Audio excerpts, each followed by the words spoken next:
Mi smo probali preko Hrvatske poljoprivredne komore, zaštite okoliša, Ministarstva poljoprivrede na sve moguće načine da se taj problem vrana pokuša riješiti. Poslali su nam gdje su nas obavezali sa nekakvom zakonskom regulativom, ali treba poljoprivrednicima pomoći. Svake godine je populacija tih vrana sve veća i naravno zaštita prirode nam je rekla, ali tu lovci trebaju odigrati ulogu, oni trebaju pucati na te vrane. Naravno, s vrana se ne može napraviti gulaš ili nešto, nema iskoristivosti.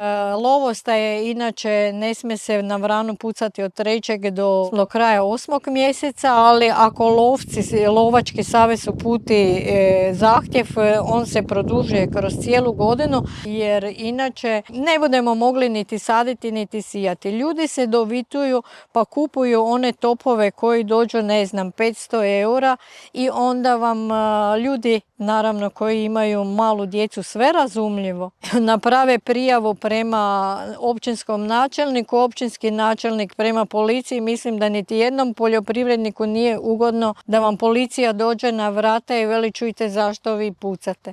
A poljoprivrednik samo spašava ono što je uložio. Mislim da staviti glave skupa i napraviti nešto što se tiče tih nametnika zvanih vrane.